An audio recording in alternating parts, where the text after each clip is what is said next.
Tentu ada hubungannya, cuma satu pembahasan filsafat, satu pembahasan tasawuf ya.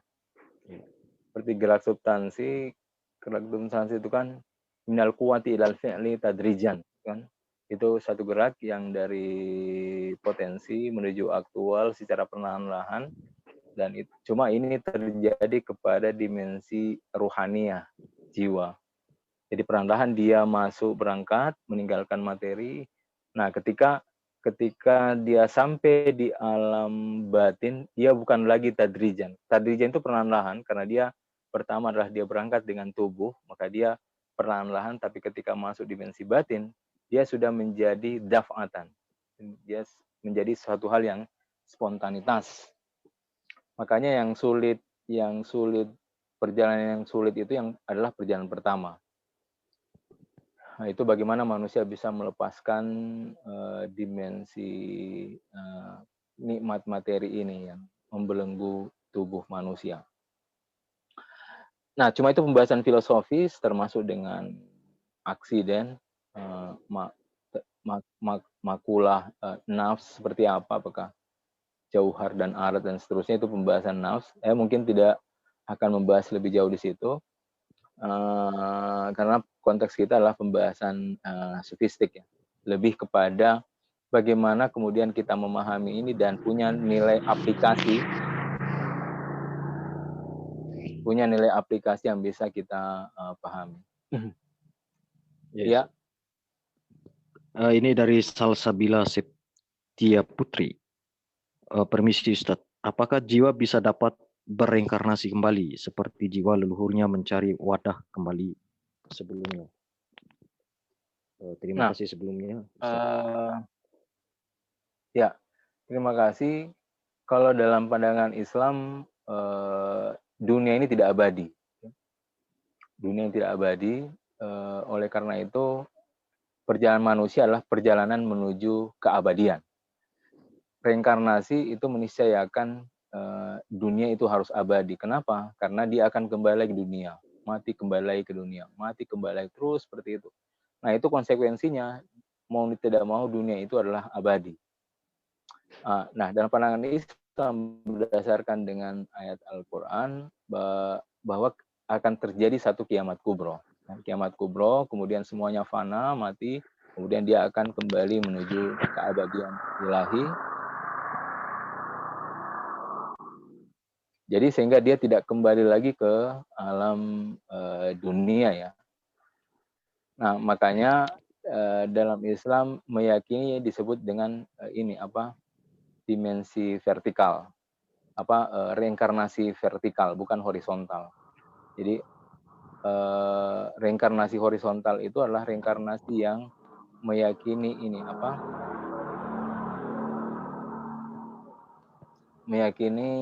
perpindahan dari dunia ke barzah materi lagi, terus berputar-putar seperti itu.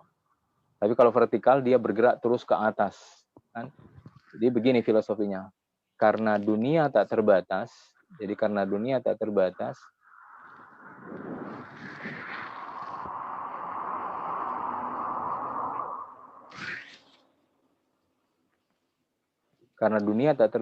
oleh karena itu manusia akan bergerak juga menuju sesuatu yang tak terbatas. Makanya dia akan bergerak menuju keabadian. Makanya Islam tidak meyakini tentang reinkarnasi dalam bentuk horizontal. Itu mati, kemudian barzah kembali ke dunia, reinkarnasi lagi, terus ya. Itu meniscayakan dunia itu bersifat abadi. Sedangkan Islam yakini kiamat kubro. Ya, terima kasih. Kemudian ini pertanyaan selanjutnya Ustadz dari Bang Ahmad Sadra. Salam Ustadz, apa takwilnya jika terjadi pada seseorang yang sering mengalami rasa malu saat mengingat perbuatan masa lalunya? Rasa malu mengingat masa lalunya Ustadz. Apa takwilnya Ustadz? Ini susah dijawab ya, ini pengalaman personal. eh, yang jelas itu perlu mungkin itu perlu diapresiasi ya, karena eh, tidak mudah untuk kemudian kita merasa malu terhadap perbuatan masa lalu, kan? Kebanyakan kita abai, kita cuek, dan kita tidak melakukan satu bentuk pertobatan. Nah, mungkin itu salah satu ciri ada dimensi kedekatan ya, kedekatan terhadap Tuhan, kedekatan pada level tertentu kepada ilahi. Sehingga ada efek terhadap jiwa ketika dia mengingat suatu persoalan masa lalu yang membuatnya dia kemudian menjadi malu seperti itu. Nah, cuma takwilnya seperti apa, wallahu alam. Saya nggak bisa menjelaskan bahwa itu satu tanda khusus, satu makom kedekatan mungkin ya, yang dirasakan secara personal antara dirinya dengan sang kholik, sehingga rasa malu itu hadir dalam diri. Sama seperti ketika kita terbangun di malam hari kemudian menangis tanpa kita tahu ada penyebabnya, kira-kira seperti itu juga. Itu satu pemberian dari Allah Subhanahu wa taala yang harus kita syukuri dan dinikmati. Ya. Ini Ustaz, mengenai fitrah, apakah fitrah itu mengakar kepada materi, jiwa, atau ruh? Nah, fitrah itu ruh karena fitratullahi fatron nasa alaih. Jadi pertama, wa nafakhtu fihi min ruhi, aku tiupkan ruhku padanya. Nah, kemudian peniupan ruh inilah kemudian menjadi fitrah di dalam diri manusia. Kan wa nafakhtu fihi min ruhi, aku tiupkan ruhku ke dalam manusia, ke dalam diri manusia. Nah, peniupan ruh inilah menjadi fitrah manusia. Jadi itu ada kaitannya. Sehingga dia terkait dengan ruh. Kenapa terkait dengan ruh? Karena terkait dengan peniupan ruh. Jadi peniupan ruh itulah yang menjelma dalam bentuk fitrah. Makanya fitrah itu adalah kecenderungan manusia kepada dimensi ketuhanan, kepada dimensi keindahan, kepada dimensi keabsolutan. Itu adalah dimensi fitrah yang selalu menjelaskan tentang sesuatu yang bersifat universal, tapi terkait dengan ilahiyah, dimensi ketauhidan, penyembahan, keindahan, kebebasan, itu adalah semuanya dimensi fitrah. Cuma dia terkait dengan dimensi roh. Ya. Ini ada pertanyaan satu Ustadz dari Papua, Kak Sukman. Iya. Ini lalu tadi ini dimensi manusia ada jasad, jiwa, ruh. Lalu posisi akal di mana Ustadz? Di dalam tafsir pembahasan sufistik.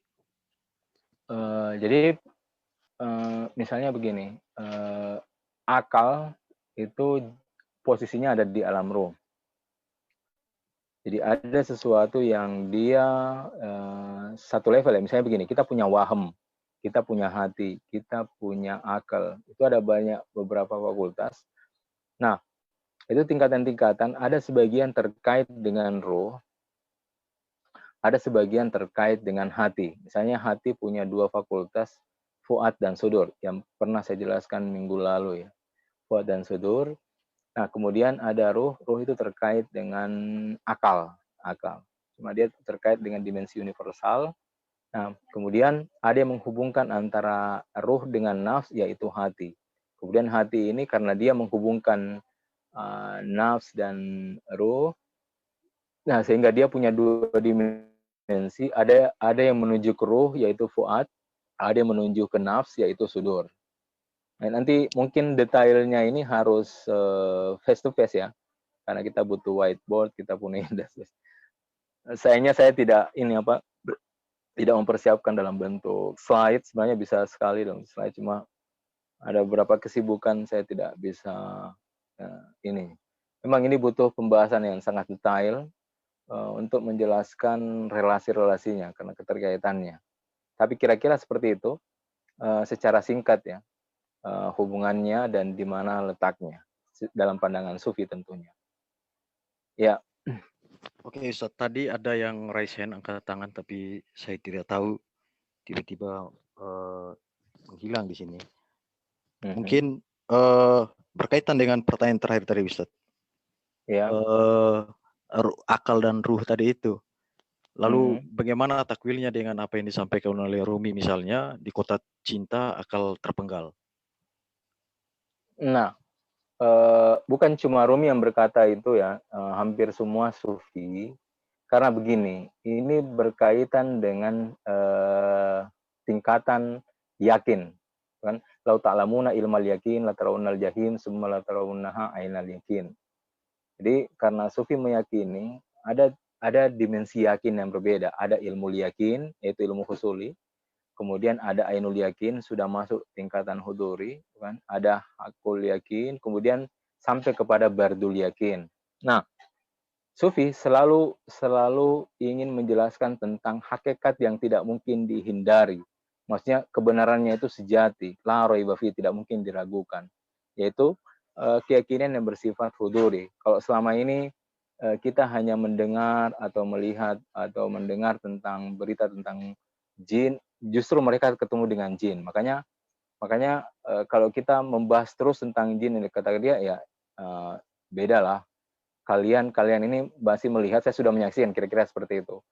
Terus masuk lagi mereka bisa menyaksikan malaikat itu kan, sehingga dia mengatakan ada satu yang terkenal, saya lupa namanya, sufi besar, kata dia, bertahun-tahun saya belajar tentang ilmu-ilmu ini, itu sebenarnya ketika sampai di ilmu ma'rifat itu tidak ada artinya sama sekali. Maksudnya karena mereka sudah melihat hakikat gitu. Jadi sebenarnya mereka tidak menafikan akal ya, mereka tidak menafikan akal. Cuma mereka berbicara tentang bahwa ada loh kebenaran itu yang sejati, yang itu kita tidak akan ragukan lagi. Jadi kalau kebenaran itu adalah sesuatu yang tidak kita ragukan, nah itu tempatnya di hakul yakin, gitu. Hakul yakin. Kan? Quran juga menjelaskan kan la ta'lamuna ilmal yakin la tarawunnal jahim summa la tarawunnaha ainal yakin. Bahwa keyakinan itu punya tingkatan. Nah, mereka karena sudah sampai di hakul yakin, otomatis mengajak semuanya. Kalau mau benar-benar yakin ya di sini gitu. Kita tidak akan ragu sama sekali. Ya.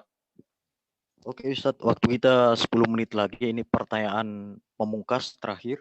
Bagaimana caranya menghadirkan hati waktu sholat, Ustadz? Nah, saya selalu menjelaskan seperti ini. Sholat itu kan tidak lebih dari 5 menit ya, kurang lebih lah 5 menit. Sholat itu kurang lebih tidak 5 menit. Nah, filosofinya seperti ini. Kalau 5 menit kita tidak bisa khusyuk, itu tanda bahwa 24 jam kurang 5 menit kita tidak khusyuk. Ya, coba lihat filosofinya ya. Jadi, kalau sholat yang kita lakukan cuma 5 menit, dan 5 menit itu kita tidak bisa khusyuk, itu tanda bahwa 24 jam kurang 5 menit itu kita otomatis tidak khusyuk. Karena 5 menit aja tidak khusyuk kok, kan? Jadi karena 5 menit aja otomatis, kan? Otomatis 24 jam kurang 5 menit itu tidak khusyuk. Makanya cara untuk khusyuk dalam sholat itu mau tidak mau harus khusyuk di luar sholat dulu. Kan? Harus khusyuk di luar sholat dulu. Ketika kita bisa khusyuk di luar sholat, otomatis di sholat itu kita khusyuk. Karena sholat itu kan tinggal berangkat loh. Allahu Akbar. Itu dalam hadis dijelaskan as-sholatu mi'rajul mu'min. Jadi ketika Allahu Akbar, manusia sudah mi'raj ke ilahi. Kan? Sudah berangkat istilahnya. Jadi sebenarnya kalau kita sholat itu sudah otomatis khusyuk. Seperti itu. Nah, cuma ini mudah dijelaskan. Tapi secara amalia, hampir kita semua memang seperti itu. Kita sangat sulit untuk masuk di makom khusyuk ya. Illa alal khosyiin, kecuali orang khusyuk tadi, karena tadi kita memang kebanyakan dari kita 24 jam kurang 5 menit itu memang tidak khusyuk. Karena 24 jam kurang tidak khusyuk, ya otomatis yang 5 menit aja tidak mungkin khusyuk lah, seperti itu. Nah, itu filosofinya. Jadi kalau mau tanya khusyuk, ya kita harus bertanya dulu apakah 24 jam kurang 5 menit itu kita khusyuk. Karena khusyuk itu adalah menghadirkan Tuhan. Artinya 24 jam kurang 5 menit kita tidak menghadirkan Tuhan. karena di luar sholat kita tidak menghadirkan Tuhan. Jangan harap di dalam sholat kita menghadirkan sholat, karena sholat itu cuma 5 menit. Ya. Oke Ustadz, saya kira itu sekaligus menjawab pertanyaan host tadi yang terakhir. Bagaimana cara khusyuk dalam sholat? Ya khusyuk dulu di luar sholat. Ya, Ini betul. sudah kita berbincang ini Ustadz, 17 pertanyaan diantaranya tadi, luar biasa partisipasi peserta pada Ya, malam terima hari kasih ini. banyak. Sangat luar biasa Ustadz. Mungkin untuk terakhir Ustadz, closing statement-nya sebelum kita tutup kegiatan ini Ustadz. Ya, insya Allah kita ketemu di kesempatan lain. Pembahasan depan adalah pembahasan relasi antara amal dan jaza. Apa sebenarnya disebut dengan balasan. Pembahasan ini insya Allah lebih detailnya mungkin kita akan bahas di ini. Itu saja mungkin dari saya. Insya Allah kita ketemu minggu depan lagi. Dan kita, kalau saya lebih senang berdiskusi seperti ini sih daripada menjelaskan panjang lebar ini dan seterusnya. Yang penting saya pendahuluan dulu, dan kemudian kalau saya merasa cukup baru kita. Yang penting ada ini ya pertanyaan, lalu kemudian kita lanjut. Ya, itu mungkin dari saya. Terima kasih moderator dan teman-teman semua yang sudah aktif.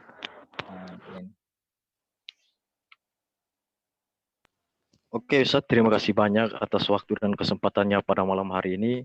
Masih tetap setia bersama kami-kami yang sedang terkatung-katung di dalam beribadah ini Ustadz.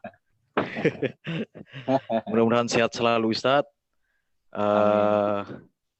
Sehat walafiat selalu sehingga bisa tetap memberikan pencerahan-pencerahan, hikmah-hikmah